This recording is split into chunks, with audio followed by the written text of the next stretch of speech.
MLC కవితకు ఈ నెల 23 వరకు జ్యుడిషియల్ కస్టడీ విధించింది ఢిల్లీ రౌస్ అవెన్యూ కోర్టు. మొత్తం 14 రోజుల కస్టడీకి ఇవ్వాలని కోరింది సిబిఐ.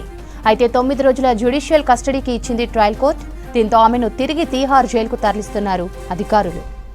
ఇక విచారణపై అధికారుల తీర్పుపై ఆగ్రహం వ్యక్తం చేశారు కవిత. బయట బీజేపీ వాళ్ళు అడిగేదే లోపల సిబిఐ వాళ్ళు అడుగుతున్నారని ఆరోపించారు కవిత.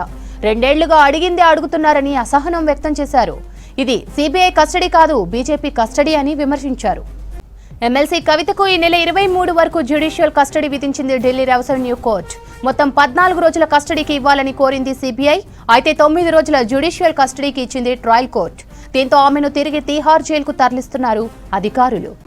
ఇక విచారణకు సంబంధించి అధికారుల తీరుపై ఆగ్రహం వ్యక్తం చేశారు కవిత. బయట బీజేపీ వాళ్ళు అడిగేదే లోపల సిబిఐ వాళ్ళు అడుగుతున్నారని ఆరోపించారు కవిత. 2 ఏళ్లుగా అడిగిందే అడుగుతున్నారని అసహనం వ్యక్తం చేశారు. ఇది సిబిఐ కస్టడీ కాదు, బీజేపీ కస్టడీ అని విమర్శించారు.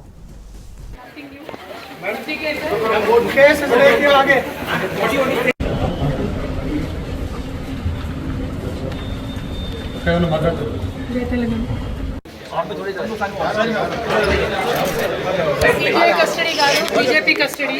బయట బీజేపీ వాళ్ళు మాట్లాడేది లోపల సిబిఐ వాళ్ళు కూడా అడుగుతున్నారు. అడిగిందే అడుగుతున్నారు. 2 ఏళ్ల నుంచి నథింగ్ న్యూ. దీనికి సంబంధించి మరిన్ని డీటెయిల్స్ మదర్ అందిస్తారు. మదర్. శ్రవంతి, ఈ నెల 23వ తారీఖు వరకు జ్యుడిషియల్ కస్టడీకి ఇస్తూ కవితను జ్యుడిషియల్ కస్టడీకి ఇస్తూ రౌస్ అవెన్యూ కోర్టు కొద్దిసేపు క్రితమే ఆదేశాలు అనేది కూడా ఇచ్చారు. జ్యుడిషియల్ కస్టడీ 14 రోజుల జ్యుడిషియల్ కస్టడీకి ఇవ్వాల్సిందిగా సిబిఐ అధికారులు కోరారు. అయితే ఈ నెల 23 వరకు ఈడీ కేసులో మనీ లాండరింగ్ కేసులో అరెస్ట్ అయినటువంటి కవితకు ఈ నెల 23 వరకు కూడా జ్యుడిషియల్ కస్టడీ ఉంది ఈడీకి సంబంధించినటువంటి కేసులు. కాబట్టి రెండింటిని మ్యాచ్ అయ్యేలాగా ఈ నెల 23 వరకు అంటే 9 రోజుల పాటు జ్యుడిషియల్ కస్టడీకి ఇస్తున్నట్లుగా ఆదేశాలు జారీ చేశారు. ఈ కేసుకు సంబంధించి మొదటి నుండి కూడా ఇటు రెండు ఏజెన్సీస్ కూడా దర్యాప్తు చేస్తూ ఉన్నాయి. ఒకటి సిబిఐ, మరొకటి ఈడీ. ఒకటి హవాలాకు సంబంధించినటువంటి అంశాలకు సంబంధించి కావచ్చు, లేకపోతే డబ్బులు చేతులు మారినటువంటి విషయాలకు సంబంధించినటువంటి అంశాలపైన ఈడీ విచారణ చేస్తుంటే, ఈ కేసులో జరిగినటువంటి అవినీతి అక్రమాలకు సంబంధించినటువంటి అంశాలపైన సిబిఐ దర్యాప్తు చేస్తూ ఉంది. ఈ కేసుకు సంబంధించి 2 ఏజెన్సీస్ కూడా కవితకు సంబంధించినటువంటి పాత్రపైన కీలకమైనటువంటి ఆరోపణలు చేశాయి. ఇవి ఎంటైర్ ఢిల్లీ లిక్కర్ పాలసీకి సంబంధించినటువంటి స్కామ్లో కవిత కీలక పాత్రధారి, సూత్రధారి ఆమె అన్నట్టుగా 2 దర్యాప్తు సంస్థలు కూడా ఆరోపించాయి. అలాగే ఈ కేసుకు సంబంధించి డబ్బులు ఏవైతే సౌత్ గ్రూప్కు సంబంధించి సౌత్ లాబింగ్ నుంచి డబ్బులు ఆమ్ ఆద్మీ పార్టీకి చేరవేశాయనేటువంటి ఆరోపణలు ఉన్నాయో వాటికి సంబంధించి కవిత సూచనల మేరకే ఈ పాలసీకి సంబంధించినటువంటి రూపకల్పన చేసినటువంటి వ్యక్తులకు డబ్బులు అనేది కూడా చేతులు మారాయి, కిక్ బ్యాక్స్ రూపంలో డబ్బులు మారాయి అనేటువంటి ఆరోపణలు చేస్తూ వచ్చాయి. అయితే సిబిఐ కొంత మైన్యూట్ డీటెయిల్స్ కూడా వారికి సంబంధించినటువంటి కస్టడీ పిటిషన్లో పేర్కొన్నారు. ఢిల్లీలో జరిగినటువంటి హోటల్స్కి సంబంధించినటువంటి మీటింగ్స్ సంబంధించిన తేదీలతో సహా ఇటు సిబిఐ వారికి సంబంధించినటువంటి కస్టడీ పిటిషన్లో పేర్కొన్నారు. గతంలో జరిగినటువంటి మనీ ట్రయల్కి సంబంధించి కూడా ఎప్పుడెప్పుడు ఎవరెవరి దగ్గర నుంచి డబ్బులు ఎలా వెళ్ళాయి అనే దానిపైన కూడా కొంత డీటెయిల్డ్ ఇన్వెస్టిగేషన్ అనేది కూడా సిబిఐ చేసింది.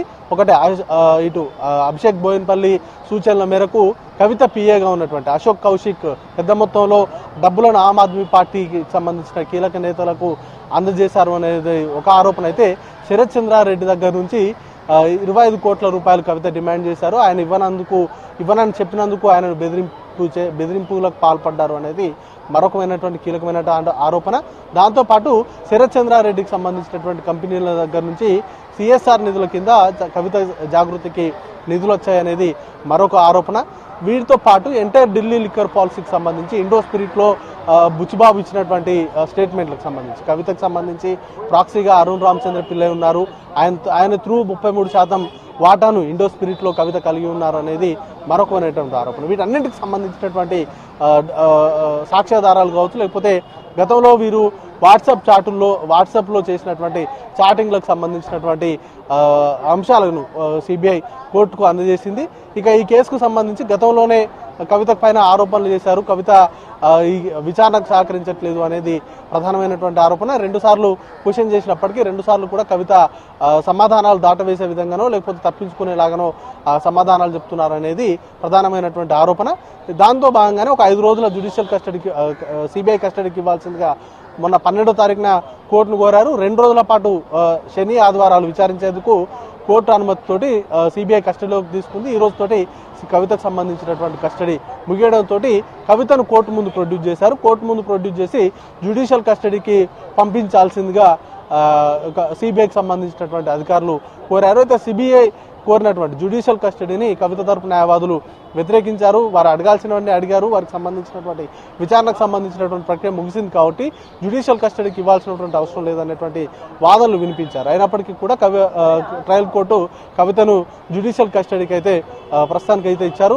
కవితకు సంబంధించి బెయిల్ పిటిషన్ అనేది కూడా ప్రస్తుతానికైతే మూవ్ చేయలేదు. త్వరలోనే దీనికి సంబంధించి బెయిల్ పిటిషన్ అనేది కూడా సిబిఐకి సంబంధించి సిబిఐ అరెస్టుకు సంబంధించి బెయిల్ పిటిషన్ అనేది కూడా మూవ్ చేసేటువంటి అవకాశం ఉంది. ఇక రేపటి నుంచి ఈడీ కేసుకు సంబంధించిన రెగ్యులర్ బెయిల్కి సంబంధించిన వాదనలు అనేది కూడా కోర్టులో జరగబోతున్నాయి. అయితే ఇప్పుడు కొద్దిసేపటి క్రితం కవితను తిరిగి కోర్టు నుంచి బయటకు తీసుకొచ్చినటువంటి సందర్భంలో కొన్ని కీలకమైనటువంటి ఆరోపణలు కవిత చేసింది. ఇది సిబిఐ కస్టడీ కాదు, బీజేపీ కస్టడీ. ఇది బీజేపీ వాళ్ళు బయట చెప్తుందే, సిబిఐ వాళ్ళు లోపల క్వశ్చన్లు అడిగారు తప్ప కొత్తగా ఎలాంటి ప్రశ్నలు కూడా రాలేదు. 2 ఏళ్ల నుంచి కూడా అడిగిందే అడుగుతున్నారు తప్ప అసలు కొత్త అంశాలను తీసుకురావట్లేదు. ఇది ఒక టోటల్ ఫర్జీ కేసు ఇది అంటూ కూడా కవిత ఆరోపణలు చేశారు. ఎంటైర్ బీజేపీకి సంబంధించినటువంటి నాయకుల కన్సర్న్లోనే ఇదంతా వ్యవహారం నడుస్తున్నట్లుగా ఆమె చేసినటువంటి ఆరోపణలు ఉన్నాయి. మరి కాసేపట్లోనే కోర్టు ప్రొసీడింగ్స్ అన్ని పూర్తయిన తర్వాత కవితను తిహార్ జైలుకు తరలిస్తారు. శ్రవంత్, సిబిఐ కస్టడీ కాదు, బీజేపీ కస్టడీ. బయట బీజేపీ వాళ్ళు మాట్లాడేది లోపల సిబిఐ వాళ్ళు కూడా అడుగుతున్నారు. అడిగిందే అడుగుతున్నారు. 2 ఏళ్ల నుంచి నథింగ్ న్యూ.